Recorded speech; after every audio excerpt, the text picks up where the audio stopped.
నమస్తే.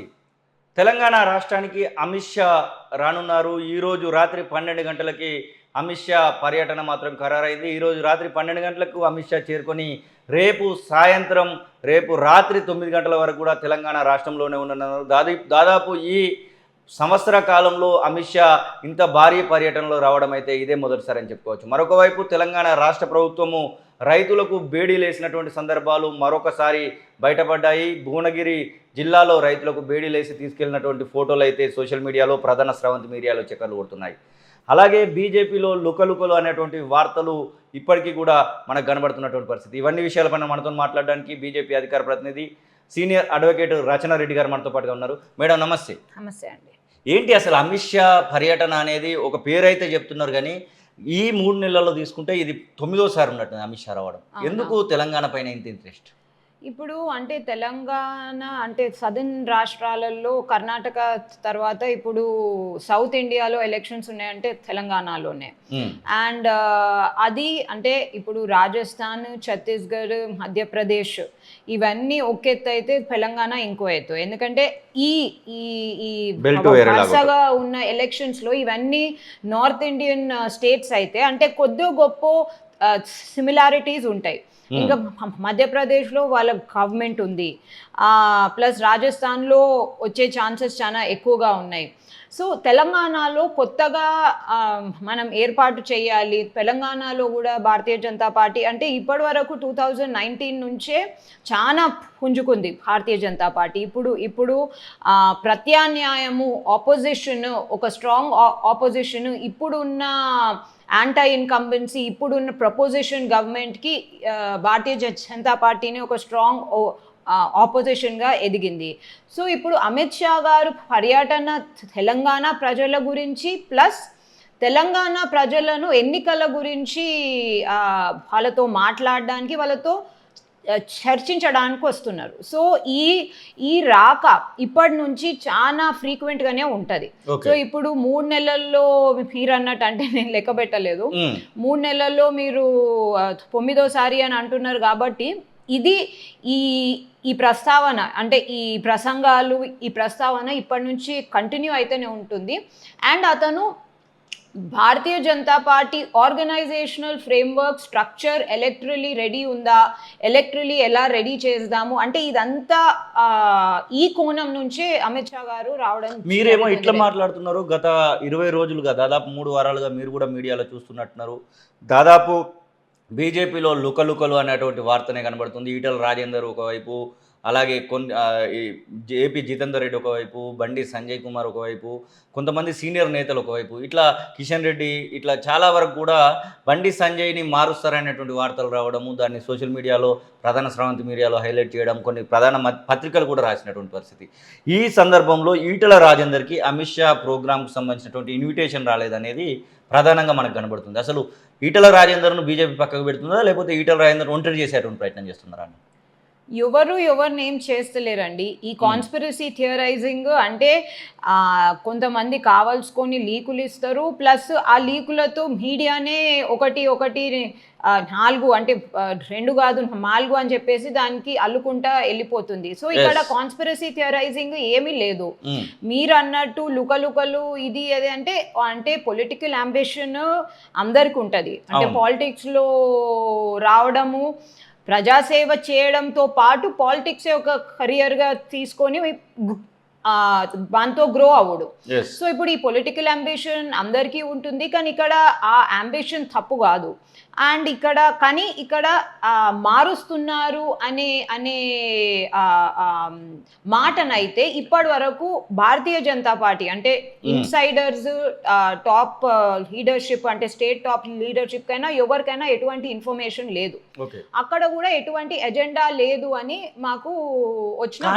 అసలు అమిత్ షా ప్రోగ్రాము రేపే ఉంది 15వ తారీఖు, కానీ ఇప్పటి వరకు ఎలాంటి ఆహ్వానం రాలేదని ఈటల రాజేందర్ సన్నిహితులు చెప్తున్నారు. ఈటల రాజేందర్ కూడా చెప్తున్నటువంటి మాట. అసలు ఎవరికి ఆహ్వానం ఇవ్వట్లేదు అనేది ఏమైనా ఉంటుందా? అసలు బీజేపీలో ఈ సిస్టమ్ ఉంటుందా? ఆహ్వానాలు పంపే లేదండి, సిస్టమ్? బీజేపీలో ఆహ్వానాలు ఎవరికి ఇవ్వరు, ఓకే. ఆహ్వానాలు ఎవరికి ఇవ్వరు, ఏమి చేయరు. జస్ట్ ఒక ఈ ఈ ఈ స్కెడ్యూల్ ఉంది, ఈ ప్లాన్ ఉంది, ఈ టైంకి ఉంటుంది, మీరు రాగలరు అని అందరికీ మాస్గా చెప్పేస్తారు. అండ్ ప్లస్ దానికి సంబంధించిన ప్రాక్టికల్ రిక్వైర్మెంట్స్, పాస్లు అవన్నీ మాకు వీ గెట్ దెమ్.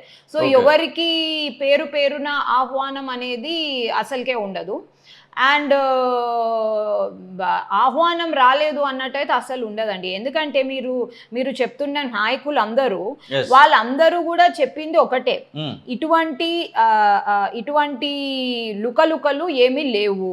ఈ లుకలుకలు అంటే మీరు దేని గురించి ఈ లుకలుకలు ఉన్నాయి అని అంటున్నారో Yes. దాని గురించి ఢిల్లీలోనైనా లేకపోతే ఢిల్లీ వాళ్ళ ద్వారా మా దగ్గరనైనా ఎటువంటి ఎజెండా లేదు, ఎటువంటి ప్రస్తావన ఇప్పటివరకు లేదు అని చెప్పేసి క్లియర్గా చెప్పడం జరిగింది. సో ఆ బేసిస్ మీదనే అందరు వెళ్తున్నారు. ఇప్పుడు ఏమైనా చేంజెస్ అయితే, ఎందుకంటే భారతీయ జనతా పార్టీలో నేను వచ్చినప్పటి నుంచి చూసింది ఏంటంటే వాళ్ళు ఒక ప్రొసీజర్ని ఫాలో అవుతారు. ఏమన్నా చేంజెస్ అయినా, ఏమన్నా కొత్త తీసుకురావడం అయినా, వాళ్ళు ఇట్లా హఠాత్తుగా హెలికాప్టర్ ల్యాండింగ్ ఇట్లా అటువంటి అయితే ఇప్పటివరకు నేను చూడలేదు. They follow a procedure and అవసరమైన వాళ్ళను అంటే ఆ చేంజ్కి అవసరమైన వాళ్ళకు ఇన్ఫర్మేషన్ ఉండి వాళ్ళ ఒపీనియన్స్ తీసుకొనే వస్తాయి. నిన్న ఒకటి జంబో కార్యవర్గ సభ్యులు అని చెప్పేసి 125 మందితో ఒకటి విడుదల చేయడం జరిగింది. దాని మీద కూడా చాలా వరకు అసంతృప్తి వ్యక్తం చేస్తున్నారు. గూడూరు నారాయణ రెడ్డి భువనగిరి ఉమ్మడి నల్గొండ జిల్లాకు సంబంధించినటువంటి నేత కాంగ్రెస్ పార్టీ నుంచి బీజేపీలోకి వచ్చింది. అట్లాంటి వాళ్ళు ఇలాంటి పదవులు మాకెందుకు ఇస్తున్నారు, మేము ఏఐసిసి లెవెల్లో పోయి వచ్చినాం అన్నటువంటి మాటలు చెప్తున్నారు. ఆ జంబో దానికి సంబంధించి మీరు చూసారా? అసలు ఎవరెవరికి ఇచ్చారు ఏందనేది చూసారా? చూసానండి. అది ఆల్రెడీ ఒక స్టేట్ ఎగ్జిక్యూటివ్ ఉన్నది. ఆ స్టేట్ ఎగ్జిక్యూటివ్ కి అదనంగా 125 మెంబర్స్ ని యాడ్ చేసిండ్రు. సో ఆ స్టేట్ ఎగ్జిక్యూటివ్ ఉన్న స్టేట్ ఎగ్జిక్యూటివ్ ని పెద్దగా చేసిండ్రు. భారతీయ జనతా పార్టీలో ఇప్పుడు కాంగ్రెస్లో హఠాత్తుగా క్రియేట్ చేసినట్టు నాకు నువ్వు ఇష్టము, అందుకోసం నీకోసం ఒక పోస్ట్ని నీకోసమే టైలర్ మేడ్ క్రియేట్ చేస్తా అనే ఆస్పెక్ట్ ఉండదు. అంటే అప్పటిదప్పుడు నీకోసమే క్రియేట్ చేస్తున్న పోస్టులు ఉండయి. ఇక్కడ పోస్టులు అన్నీ అంటే లైక్ స్టేట్ లెవెల్లోనైనా నేషనల్ లెవెల్లోనైనా ఆల్రెడీ కంప్లీట్ అయి ఉన్నాయి. అది 3 to 4 years or election term దాకా ఉంటాయి. ఇప్పుడున్న స్టేట్ ఎగ్జిక్యూటివ్ ఆల్రెడీ ఉన్నది కొనసాగుతుంది. ఆ స్టేట్ ఎగ్జిక్యూటివ్ కి ఇంకా చాలా మంది 125 మందిని అడిషనల్ గా అదనంగా ఇంక్లూడ్ చేశారు. అది కంటిన్యూ అవుతుంది. సో ఇప్పుడు అగైన్ ఈ లుకలుకలు అనేది గమ్మత్ ఏంటంటే కర్ణాటక ఎలక్షన్స్ అయిన తర్వాత బీఆర్ఎస్ కాంగ్రెస్ కలిసి ఆడుతున్న ఒక షాడో గేమ్ అన్నమాట ఇది. ఎందుకు మీరు అట్లా అంటున్నారు? కానీ కాంగ్రెస్ పార్టీ వాళ్ళు ఏం చెప్తున్నారు, బీజేపీ వాళ్ళు మా దానిలోకి చాలా మంది రావడానికి సిద్ధంగా ఉన్నారని వాళ్ళు హింట్స్ ఇస్తున్నటువంటి పరిస్థితి. అది నేను కూడా ఇప్పుడు మీ ఛానల్ ద్వారా మీకు హింట్ ఇస్తున్నాను. కాంగ్రెస్ మొత్తము అదేం కంప్లీట్ అంటే లైక్ కంప్లీట్ గా ఖాళీ వేకెంట్ అయ్యేటట్టున్నది. అదేంది బీఆర్ఎస్ నుంచి కాంగ్రెస్ నుంచి కంప్లీట్ గా బీజేపీలోకి వస్తున్నారు. చూడండి, మీకు కూడా ఒక హింట్ ఇచ్చారు. చాలా రోజుల నుంచి వెళ్ళి ఈటెల రాజేందర్కి సంబంధించినటువంటి విషయంలో చేరికల కమిటీ చైర్మన్ గా సక్సెస్ కాలేదు అనేటువంటి వాదనలు వస్తున్నాయి. దీంతో మీరు ఏకీభవిస్తున్నారా? ఎందుకంటే రీసెంట్గా ఏపీ జితేందర్ రెడ్డి కూడా సేమ్ మాట నుంచి చేరికల కమిటీ ఇస్తేనే ఏం చేయలేకపోయిండు, ఇప్పుడు ప్రచార కమిటీయో లేకపోతే రాష్ట్ర అధ్యక్షుడు ఇస్తేనే ఏమైనా చేస్తాడు అనేటువంటి మాటలు వస్తుంది. ఇప్పుడు నేను ఇంకో నాయకులు ఏం చేసిండ్రో చేయలేరో దాని గురించి పెద్ద మాట్లాడను. కానీ అది చేరికల కమిటీ వాళ్ళు భారతీయ జనతా పార్టీ క్రియేట్ చేసి ప్రస్తావించి ఇచ్చారు. అయితే అది అలా ఉండగా దాని పని అది చేసుకు వెళ్తుంది. ఎంత చేస్తుందో ఏదో దాని గురించి నేను మళ్ళీ కమెంట్ చేయను. కానీ ఇక్కడ ప్రచార సారథి అయినా లేకపోతే ఇంకో ఏ పదవి అయినా ఈ మార్పులు ఇప్పటి వరకు ఎటువంటి సంకేతాలే లేవు. అజెండా అట్లీస్ట్ దాని గురించి మాట్లాడతాము, ఎజెండాలో ఉన్నది, దీని గురించి ఆలోచిస్తాము అనే సంకేతాలు కూడా లేవు. అందుకోసము భారతీయ జనతా పార్టీ తరఫు నుంచి మేమంటున్నది ఏంటంటే ఈ లీకులకు there has to be a fire for there to be a smoke అని అంటారు. 100%. ఓకే, ఈ లీకులకు ఈ లీకులు అనే స్మోక్ కి Hmm. ఈ లీకులు అనే పొగకు పొగకి. ఒక మంట లేదు. ఉమ్. ఆ మంటను కావాలని అంటే ఈ లీకుల ద్వారానే ఇట్లున్నది ఎవరు అని చేస్తున్నారు ఇట్లా అనుకోవచ్చు, ఈ లీకులు ఎవరు చేస్తున్నారు అనుకోవచ్చు మరి? అంటే చాలా మంది మ్మ్.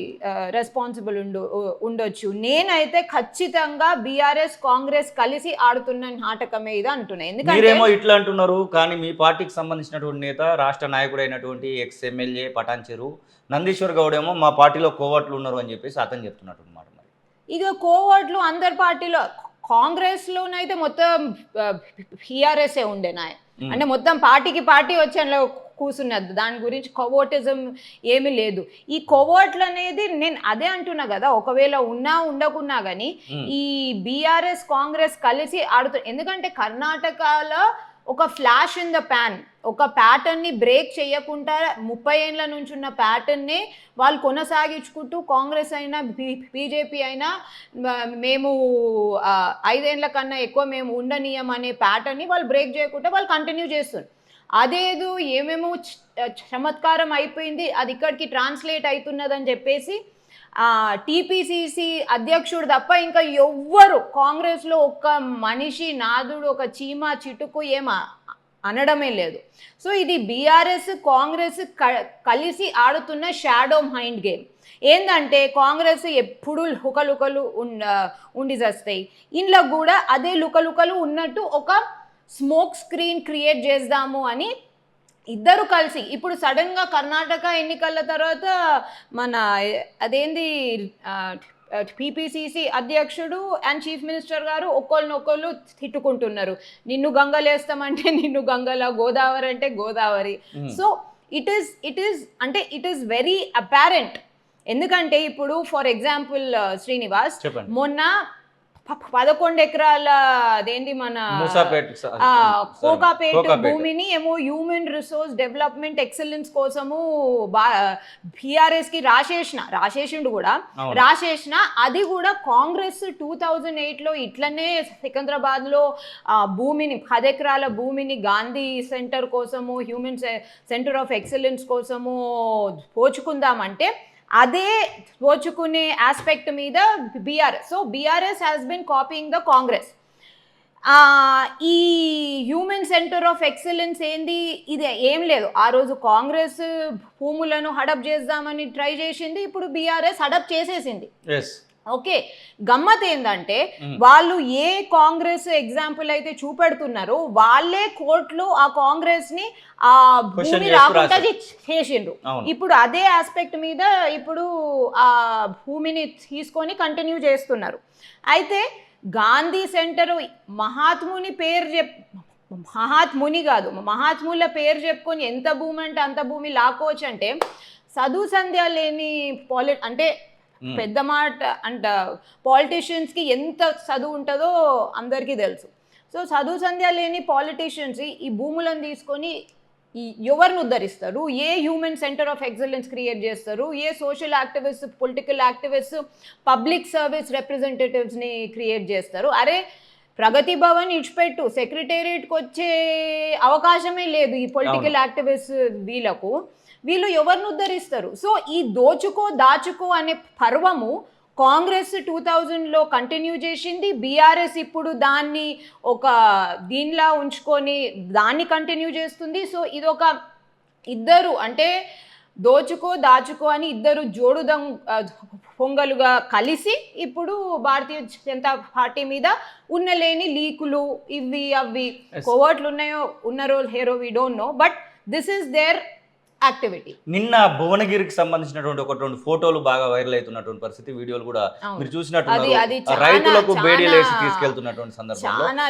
బెయిల్ వచ్చిన తర్వాత మళ్ళీ బేడీలేసి తీసుకెళ్లడానికి ఆప్షన్ ఉంటుందా? యాజ్ ఏ అడ్వకేట్ గా మీరేం చెప్తారు? లేదండి, అసలు బేడీలు వేయకూడదు అని సుప్రీం కోర్టు ఎప్పుడో తేల్చి చెప్పింది.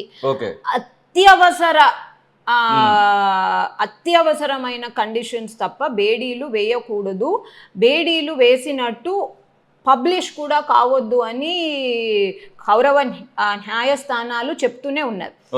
ఇక్కడ వాళ్ళను అరెస్ట్ చేసిందే వాళ్ళు అడ్డుకుంటున్నారు, వాళ్ళు భూసేకరణను అడ్డుకుంటున్నారని. ఈ భూసేకరణలో అరెస్ట్లు అయితే నేను చూసి అంటే కళ్ళు కాయలు కాసినాయా అంటే చాలా దయనీయం. It's absolutely illegal and inhuman.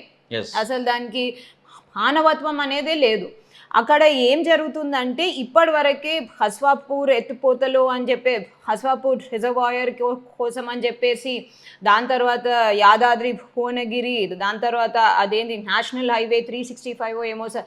So ఈ డిఫరెంట్ రీజన్స్ కోసము వాళ్ళ దగ్గర ఇప్పటి వరకు అట్లీస్ట్ 2 సార్లు భూసేకరణ ఆల్రెడీ జరిగింది.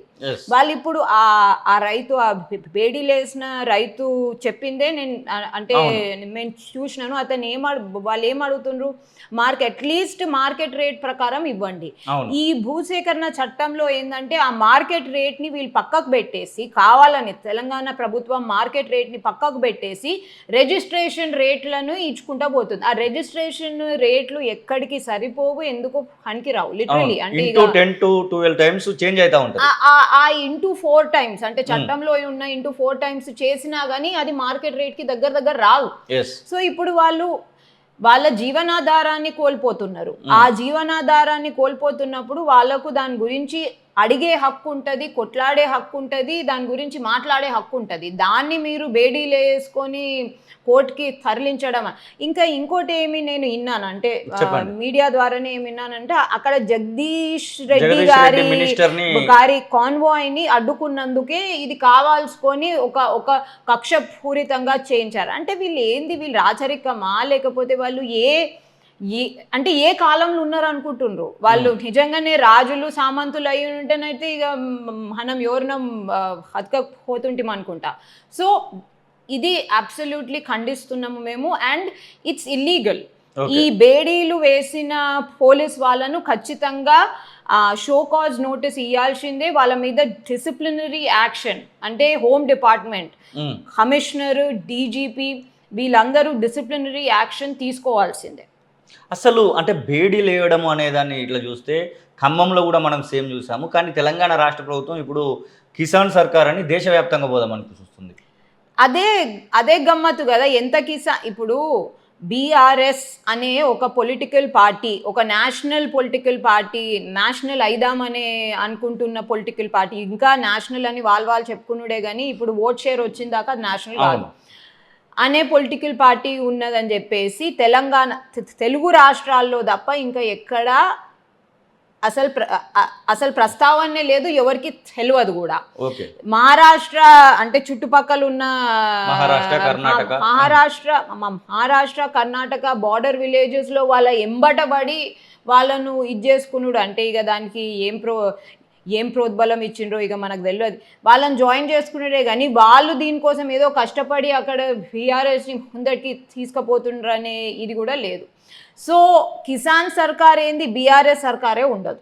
సో కిసాన్ సర్కారు వదిలేయండి. ఇప్పుడు కిసాన్ సర్కారు, గరీబీ హటావు అంటే పేద ప్రజలను తీసుకొని మస్తు గవర్నమెంట్స్ లాస్ట్ 70 years నుంచి వాళ్ళను అన్యాయం చేస్తూనే ఉన్నారు. అందుకోసము అసలు వాళ్ళ పేరే ఎత్తొద్దు. వాళ్ళ కోసం ఏమైనా చేయాలనుకుంటున్నారా, మీరు గవర్నమెంట్లకు రాండి, వాళ్ళ కోసము సప్పుడు దాకా చేసి చూపెట్టండి. ఎందుకంటే గరీబీ హటావ్ అని ఇందిరాగాంధీ ఎప్పుడో 1970s ఎత్తుకున్న నినాదం ఇంకా ఎట్లుంది?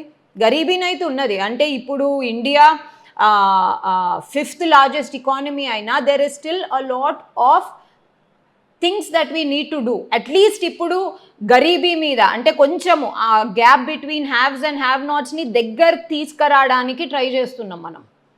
కానీ 70 ఏళ్లలో ఏం చేసిండ్రు? ఈ గవర్నమెంట్ రాకముందు ఏమీ చేయలేరు. ఇప్పుడు కిసాన్ సర్కార్ అంటే లిటరలీ గ్లోబలైజేషన్. మహాత్ముడు పివి నరసింహారావు ఎప్పుడైతే అంటే మనం ఫారెన్ రిజర్వ్స్ అమ్ముకునే స్టేజ్కి వచ్చినప్పుడు globalization we are going to open the Indian markets అని అన్నాడో, దాని తర్వాత ఎకనామిక్ సిస్టమ్ చేంజ్ అయింది. కానీ ఒక మహాత్ముడు మహాత్ముడు అంటున్నాను కానీ అదే మహారాష్ట్రలో ఉన్న ఒక పెద్ద మనిషి, ఆయన అగ్రికల్చరల్ మినిస్టర్ ఉన్నప్పటి నుంచి రైతు జీవితం పతనం స్టార్ట్ అయింది అయితే ఇప్పటి వరకు కోలుకుంటలేరు. 30 ఏళ్ళు అవుతున్నది ఓకే. This thing. అండ్ ఇక మన తెలంగాణలో అయితే ఇక కేసీఆర్ గారు రైతు ఇక్కడ ఉన్నాడా ఇంకొంచెం పొక్కుదాం అన్నట్టు ఉన్నాడు. సో ఇప్పుడు అంటే కిసాన్ సర్కార్ని తీసుకొచ్చుడేంటి, నువ్వు రైతు చేతులకు సంఖ్యలేసుడేంటి, కిసాన్ సర్కార్ నువ్వు ఎట్లా తీసుకొస్తావు ఇది చూపెట్టా.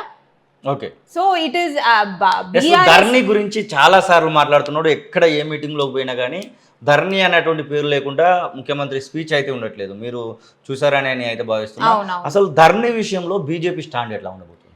ధరణి అనేది బీజేపీ స్టాండ్ ఎలా ఉండబోతుందో అది మనం మాట్లాడదాం. కానీ ధరణి అనేది రైతుల మీద లేకపోతే అంటే అంటే అంటే భూమి ఉన్న వాళ్ళ మీద ఓనర్షిప్స్, అంటే ధరణి అనేది ఒక పెద్ద స్కామ్.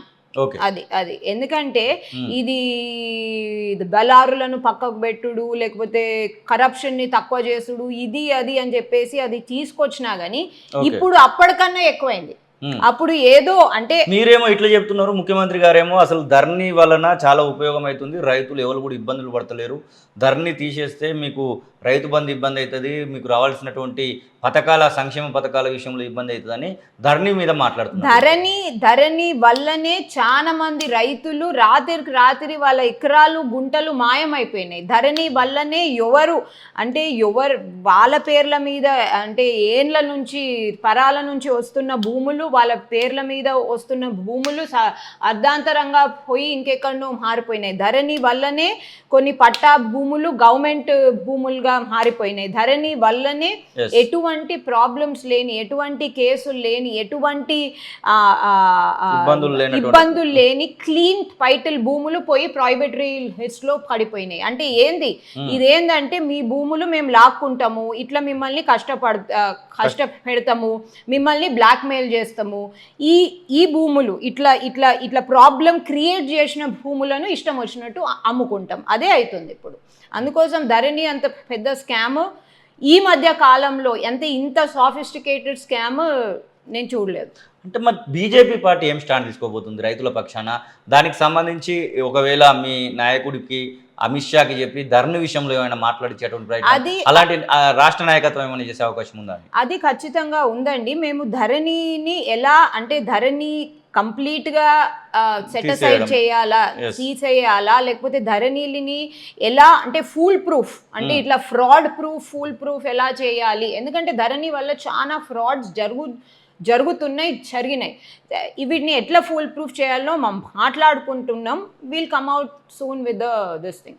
కర్ణాటక ఎలక్షన్స్ తర్వాత బీజేపీ టోటల్గా చల్లబడిపోయింది, తెలంగాణలో చాలా డల్ అయిపోయినటువంటి పరిస్థితి అనేటువంటి వార్తలను మీరు ఎట్లా చెప్తారు? లేదండి, బీజేపీ ఎప్పుడైనా పావులు కదుపుతూనే ఉంటుంది. నేను నోటీస్ చేసింది అదే. అంటే అంటే ఊకే ప్రజల్లో అంటే మేము ఒరుతలేము అని మీరు గ్రహిస్తే మేము ఏదో ఆలోచన చేస్తున్నాం అన్నట్టే మీరు గ్రహించాలి. సో లేదు, బీజేపీ ఎప్పుడు పడుకోదు, ఎవరిని పడుకోనివ్వదు. బట్ కర్ణాటక ఎలక్షన్స్ తర్వాత సీరియస్గా తెలంగాణ అంటే Karnataka Telangana point of view చాలా డిఫరెంట్. తెలంగాణలో ఎలా దాన్ని చేంజెస్ చేయాలనో అండ్ తెలంగాణలో ఏ ఆస్పెక్ట్స్ మీద అంటే లోకల్ ఆస్పెక్ట్స్ తెలంగాణ ప్రాబ్లమ్స్ని ఎలా చేయాలనో మేము సీరియస్గా కసరత్తు చేస్తున్నాము. Plus very soon will come out with the full fledged plan of action and manifesto and all. అయితే ఇప్పుడు అంటే ఖమ్మంలో జరిగేటువంటి సభలో ప్రధానంగా ఏ విషయాలను ప్రస్తావించబోతున్నారు? గతంలో చాలాసార్లు ఇక్కడికి రావడం జరిగింది, విమర్శలు చేయడం జరిగింది, కానీ ఇప్పటికి కూడా ఆ విమర్శలకు తగ్గట్టుగా పనులు చేయట్లేదు బీజేపీ గవర్నమెంట్ బీఆర్ఎస్ పైన అనేటువంటి అపవాదం అయితే ఉంది. రేపు మళ్ళీ గదే మాట్లాడి అట్లనే వెళ్ళిపోతే ప్రజలకు ఏం నమ్మకం కల్పిస్తారు అసలు? ఖమ్మంలో అంటే అమిత్ షా గారు తెలంగాణలో బీజేపీ పాగా ఎలా వేయబోతుంది, ఏ ఆస్పెక్ట్స్ మీద మేము కొట్లాడుతున్నాము అండ్ ఆ కొట్లాటను ఇంకా సీరియస్ చేస్తాము అనే దాని మీద మాట్లాడతారు. అండ్ ఇది ఎలక్షన్ టైం అండి, ఇప్పటి నుంచి మొత్తం చేసుడే ఉంటుంది. అంటే మాటలు ఎలాగో ఉంటాయి, కానీ ఇప్పటి నుంచి మొత్తం చేసుడే ఉంటుంది. అది మేము ఖచ్చితంగా ఒక ప్లాన్ ఆఫ్ యాక్షన్, ఒక మేనిఫెస్టోతోని బీఆర్ఎస్ ఏం ఏం తప్పు చేస్తుంది, కావాలని ఏం తక్కువ చేస్తుందితో పాటు భారతీయ జనతా పార్టీ ఏమి చేయాలనుకుంటుంది, ఈ ఈ తప్పులను ఎలా సరిదీర్చాలనుకుంటున్నది అనే ఆస్పెక్ట్ గురించి మేము ఖచ్చితంగా మాట్లాడతాము. రేపు అమిత్ షా కూడా కొన్ని ఆస్పెక్ట్స్ మీద ప్రస్తావిస్తారు. భూదాన్ భూములను యథేచ్ఛగా ఓపెన్ చేసి ధరణి వచ్చిన తర్వాత ధరణి పోర్టల్ నుంచి వెళ్ళి రిజిస్ట్రేషన్ చేసుకుంటున్నారు. దాని వెనకాల బీఆర్ఎస్ నాయకులు ఉన్నారు. కావాలంటే పూర్తి స్థాయి అలా ఆధారాలు ఇస్తాను, కేంద్రంలో ఉన్నటువంటి అధికార పార్టీ అయినటువంటి బీజేపీ మా యొక్క సవాల్ను స్వీకరిస్తుందని రేవంత్ రెడ్డి మాట్లాడుతున్నారు. మీరు నిన్న చూసారని మేము భావిస్తున్నాం. మీరు ఏం చెప్తారు? అసలు నేను చూడలేదు, కానీ భూదాన్ భూములను అన్యాక్రాంతంగా దోచుకుంటున్నారు మీరు అనేటువంటి మీరు మీరు రాండి, మాకు మాకు దాని గురించి మెమరెండము, మీ రిప్రజెంటేషన్ మెమరెండము ప్లస్ ప్రూఫ్స్ ఇవ్వండి. Will act on it. మీరు అంటే ప్రెస్ కాన్ఫరెన్స్ పెట్టి మీరు ఇది చేసే కన్నా stop wasting your time and come give it. At the same time గతంలో కూడా నేను చాలా రాశాను, హోంమంత్రికి, తెలంగాణ రాష్ట్ర ప్రధానమంత్రికి, రాష్ట్రపతికి కూడా నేను చాలా లెటర్లు రాశాను బీఆర్ఎస్ గవర్నమెంట్ మీద. ఇప్పటి వరకు ఎలాంటి చర్యలు తీసుకోలేదనేటువంటి మాట వాళ్ళు చెప్తున్నారు. ప్రతి రేవంత్ రెడ్డి గారు రాసిన ప్రతి మంచి అదే చెడు రిప్రజెంటేషన్ మీద అదేంది ఏజెన్సీస్ అయినా మినిస్ట్రీస్ అయినా యాక్షన్ తీసుకోవాల్సిన అవసరం లేదు. రోజు హోమ్ మినిస్ట్రీకైనా లేకపోతే ప్రధానమంత్రికైనా లేకపోతే ఇదేంది మన సిబిఐ ఈడీకైనా వేల అంటే 10 వేల సంఖ్యల్లో అంటే 10,000 సంఖ్యల్లో ఉత్తరాలు వస్తాయి. సో ప్రతి దాన్ని రిప్రజెంటేషన్ని సీరియస్గా తీసుకోవాల్సిన అవసరం లేదు. మీకు అంతా సీరియస్గా తీసుకోలేరు అని అనిపిస్తే మీరు కేసు ఫైల్ చేసేది ఉండే. కేసు ఫైల్ చేసి నాకు ఈ మినిస్ట్రీ నుంచి నాకు జవాబు వస్తలేదు, నాకు ఈ ఏజెన్సీ నుంచి జవాబు వస్తలేదు, నేను అందుకోసం కేసు ఫైల్ చేసేది ఉండే. సో ఇది కూడా మీరు ఇవ్వండి, will look in to it. Telangana రాష్ట్రం పైన దండయాత్ర చేస్తున్నారు బీజేపీ కేంద్ర నాయకులు అంటే దాన్ని మీరు విశ్వసిస్తారా? లేదు అంటే నార్మల్గానే వచ్చిపోతున్నారా? లేదండి, ఖచ్చితంగా దండయాత్ర ఏంది, దానికన్నా పెద్ద యాత్రనే చేస్తున్నాం మేము. ఎందుకంటే మేము ఏ రాష్ట్రాన్ని వదిలిపెట్టము, ఏ రాష్ట్రాన్ని చులకనగా వచ్చేస్తుందిలే, లేకపోతే we never take anything for granted. Bharatiya Janata party is the disciplined party అని నేను ఎప్పటి నుంచో ఇనుకుంటూ వచ్చినాను. నాకు అందులో వచ్చిన దాకా ఎంత డిసిప్లిన్ ఉందో నేను everybody takes their job seriously. నువ్వు నీ జాబ్ గురించి సీరియస్గా లేకపోతే నీకు నచ్చ చెప్తారు, లేకపోతే తీసేయరు, ఇక మీరు చూసుకోవచ్చు అని అంటారు. కర్ణాటక సుర్కు బాగానే పడింది, సౌత్లో ఇబ్బందుల పాలయ్యేటువంటి పరిస్థితి వచ్చింది బీజేపీకి అంటే ఏమంటారు? కర్ణాటకలో బీజేపీ ఒక 35 ఏళ్ళ ట్రెండ్ని చేంజ్ చేద్దాం అనుకుంది. ఆ ట్రెండ్ చేంజ్ కాలేదు. అది దానికి చాలా లోకల్ ప్రాబ్లమ్స్ కూడా రెస్పాన్సిబుల్. దాని తర్వాత ఒక ముస్లిం ఓట్ బ్యాంక్ అనేది కావాల్సుకొని తప్పుడు ప్రచారం చేసి తప్పుడు హామీలు ఇచ్చి పోలరైజ్ చేసేసిండ్రు. దాంతో వచ్చిన రిజల్ట్ అది. So I would say it is అదొక ఆర్టిఫిషియల్ రిజల్ట్. సో ఆ ఆర్టిఫిషియల్ రిజల్ట్ని తెలంగాణలోకి ట్రాన్స్లేట్ చేయడం కాదు. ఎందుకంటే Karnataka local issues, local politics వేరే, and Telangana local issues, local politics వేరే. మనము దీని మీదనే కాన్సన్ట్రేట్ చేయాలి. ఇక్కడ మీరు చూస్తే అక్కడ రీజనల్ పార్టీకి ఎక్కువ గ్రిప్ లేకుండే, లైక్ ఫర్ జేడిఎస్. ఇక్కడ రీజనల్ పార్టీనే పవర్లో ఉన్నది. కాంగ్రెస్ మొత్తం ఖాళీ అయిపోయింది. అంటే వాళ్ళ ఎమ్మెల్యేలు బీఆర్ఎస్కి వెళ్ళిపోయి సిఎల్పీని అయితే లేదు. అండ్ ఇంకో నేతలు కూడా they don't have any stand or any position of power. So Congress ఇప్పుడు డైల్యూటెడ్, బిగజారిన స్టేజ్లో ఉంది. సో ఇప్పుడు భారతీయ జనతా పార్టీ 2019 కన్నా ముందు ఓకే థర్డ్ ఆప్షన్ అన్నట్టు ఉన్నా కానీ 2019 నుంచి that is the only other ఆప్షన్కి ఇప్పుడు ఎదిగింది. అంటే as far as people, issues, everything is at the same time BJP అంటేనే మతతత్వ పార్టీ అనేటువంటి ఒక ముద్ర మాత్రం ఉంది. మనం కర్ణాటకలో కూడా జై బజరంగ్ బలి అనేటువంటి ఒక దాన్ని తీసుకొచ్చి అక్కడ చితికిలబడ్డటువంటి పరిస్థితి. తెలంగాణలో ప్రజలకు ఏం చేస్తారు, విద్యార్థులకు ఏం చేస్తారు, నిరుద్యోగులకు ఏం చేస్తారు, కార్మికులకు ఏం చేస్తారు, రైతులకు ఏం చేస్తారు చెప్పకుండా మీరు కేవలం మతాన్ని ముందర పెట్టుకుంటే అది ఇక్కడ చెల్తుంది అనుకోవచ్చు. మతాన్ని ముందట పెట్టుకొని ఎవరు మడవరు. అసదుద్దీన్ ఓవైసీ అండ్ ఏఐ, అదే నాకు గమ్మత్ అనిపిస్తుంది శ్రీనివాస్. చెప్పండి. అంటే ఒక హిందూ, నేను హిందూని, నేను హిందువులను కాపాడుతాను లేకపోతే కాపాడడానికి ట్రై చేస్తాను అని అన్నప్పుడు అది మతతత్వం అయిపోతుంది. కానీ ఒక ముస్లిం, నేను ఒక ముస్లింని, నేను ముస్లింల అప్లిఫ్ట్మెంట్ కోసము వాళ్ళని కాపాడడానికి నేను ప్రయత్నిస్తాను అయిపోతే సెక్యులర్ అయిపోతుంది. అది ఎట్లా?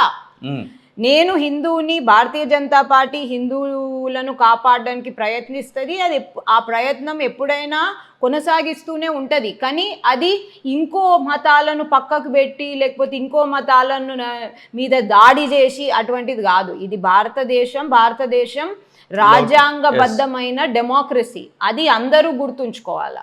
సో ఇప్పుడు ఇక్కడ ఎలక్షన్, మా మేనిఫెస్టో ఎంత ప్రాక్టికల్గా ఉంటుందో, ఏమి మేము చేస్తాము, చేయగలమని చెప్తాము, ఏవి మా వల్ల కాదని చెప్తాము, అదంతా మీరు చూస్తారు. సో మతం మీద ఎలక్షన్లు గెలుస్తాం అనేది అసలు భారతీయ జనతా పార్టీకి అయితే అసలుకే లేదు. ఇది మొత్తం ఒక ఆపోజిషన్, సెక్యులర్ కాదు, సిక్యులర్ ఆపోజిషన్ చేస్తున్న దాడి. అంటే లైక్ మీడియా ద్వారా చేస్తున్న ఒక పర్సెప్షన్ దాడి. సో భారతీయ జనతా, మేము ఇంటర్నలీ మాట్లాడుకున్నా కానీ దేవుని గురించి లేకపోతే హిందూయిజం గురించి మాత్రమే మాట్లాడము. అన్ని అంటే పొలిటికల్ ఇష్యూస్, ప్రాబ్లమాటిక్ ఇష్యూస్ గురించే మాట్లాడతాం మేము. టీడీపీతో పొత్తు అనే అంశం తెరపైకి వస్తుంది. చంద్రబాబు నాయుడు అమిత్ షాతో కలిసిన తర్వాత తెలంగాణలో దాని ఎఫెక్ట్ ఎలా ఉండబోతుంది అంటారు? ఏపీలో దాదాపుగా బీజేపీతో కలిసిపోతుంది టీడీపీ, బీజేపీ, జనసేన అనేటువంటి సంకేతాలు అయితే వస్తున్నాయి. తెలంగాణ పైన దాని ఎఫెక్ట్ ఎలా ఉందంటారు? తెలంగాణ పైన దాని ఎఫెక్ట్ అంటే అక్కడ పొత్తు ఉన్నదా లేదా అనేదే క్లియర్గా లేదు. ఈ మొన్న అమిత్ షా గారిని చంద్రబాబు నాయుడు అధికారంగా అంటే లైక్ ఒక it was a respectable formal meeting. ఈ రెస్పెక్టబుల్ ఫార్మల్ మీటింగ్కి అగైన్ నేను అదే చెప్తున్నా కదా, interpretation, supra interpretation, sub interpretation, అది మనం చేయాల్సిన అవసరం లేదు. ఏదన్నా బహిర్గతం చేయాలనుకుంటే వాళ్ళు ఖచ్చితంగా చేస్తారు, అది అందరికీ తెలుస్తుంది. అంటే మనం దాన్ని అజంప్షన్స్ చేసుకునే అవసరం లేదు, అసలు చేసుకోదు. ఒకవేళ తెలంగాణలో గనుక సేమ్ పొజిషన్, తెలంగాణలో గనుక టీడీపీతో కలిసిపోవాలనేటువంటి అంశాన్ని కేంద్రంలో ఉన్నటువంటి నాయకులు చెప్తే ఇక్కడ ఉన్నటువంటి నాయకులు యాక్సెప్ట్ చేస్తారా? అది మాతో చర్చించిన తర్వాతనే అది వాళ్ళు అంటే దాన్ని ఖరారు చేస్తారా లేకపోతే డెసిషన్ తీసుకుంటారా అనేది జరుగుతుంది. ఇక్కడ మేమే దాని గురించి ఇప్పటివరకు చర్చించలేము. సో మా స్టాండ్ ఏముంటుందో అది ఎవరికి తెలియదు. అంటే మెజారిటీ స్టాండ్ వాట్, సో అది ఆ ప్రస్తావన అయితే అక్కడ నుంచి వచ్చినప్పుడు మా స్టాండ్ ఏముంటుందో మేము వాళ్ళకు ఇంటిమేట్ చేస్తాం. కేటీ రామారావు మాట్లాడుతూ బీజేపీ కార్పొరేటర్లు, బీజేపీ రాష్ట్ర నాయకులు చాలామంది మాతో టచ్లో ఉన్నారు, బీఆర్ఎస్లోకి రావడానికి ఎదురు చూస్తున్నారని నిన్న కార్పొరేటర్లకు సంబంధించినటువంటి మీటింగ్లో చెప్తున్నాడు. మరి మీ దానిలోకి వెళ్ళి చాలామంది పోవడానికి రెడీ ఉన్నారా? నేను అదే అంటున్నా కదా శ్రీనివాస్, బీఆర్ఎస్ ఏంది, కేటీ రామారావే మాతో టచ్లో ఉన్నాడు ఇందులోకి వచ్చడానికి అని నేను అంటా. Okay, it's a word of mouth. గాల్లో దీపాలో లేకపోతే అవి ఎగురుతున్నాయా ఎగురుతలేవా బీఆర్ఎస్ లో, and it's a sinking ship. Okay, anti incumbency ఎంత స్ట్రాంగ్ ఉందంటే ఇట్స్ అ సింకింగ్ షిప్. ఒక సింకింగ్ షిప్ లోకి పోయి దాంతో పాటు ఇది చేయడానికి ఎవరు చూస్తారు? It's suicide. So I think it's all humbug. It's all అంటే it's creating news where there is none. అంతే. సో మాతో కూడా చాలా మంది టచ్లో ఉన్నారని నాకు తెలుసు స్పెసిఫిక్ గా, కానీ నేను చెప్పుకోవాల్సిన అవసరం లేదు. అది అవును, చాలా మంది టచ్లో ఉన్నారు. సో అది ఫ్రక్టిఫై అయిన దాకా there is no need to talk about it unless I need to artificially drum myself up. Okay, thank you madam. ఇది రచనారెడ్డి గారు చెప్తున్నటువంటి మాటలు. మొత్తానికి తెలంగాణ రాష్ట్రంలో పాగా వేయడానికి ఎన్ని ప్రయత్నాలు చేయాలో అన్ని ప్రయత్నాలు చేస్తాం. ఖచ్చితంగా సౌత్ తెలంగాణలో తెలంగాణ రాష్ట్రాన్ని దక్కించుకుంటాము. బీజేపీ పాగా వేసే వరకు కూడా మేము ప్రయత్నాలు అయితే ఆపము అనేటువంటి సంకేతాన్ని అయితే ఇస్తున్నారు. అలాగే తెలంగాణ రాష్ట్ర ప్రభుత్వం రైతు ప్రభుత్వం అని చెప్తూనే రైతులకు బేడీ లేదని మాత్రం ఖచ్చితంగా వ్యతిరేకిస్తున్నాము. ధరణి విషయంలో ఖచ్చితమైనటువంటి నిర్ణయాన్ని అయితే ప్రకటిస్తాం. ధరణి అనేది ఒక పెద్ద స్కామ్గా మాత్రము రచనారెడ్డి అభివర్ణిస్తున్నటువంటి పరిస్థితి. కెమెరా పర్సన్ సతీష్తో కలిసి శ్రీనివాస్ తొలివేలుగు, హైదరాబాద్.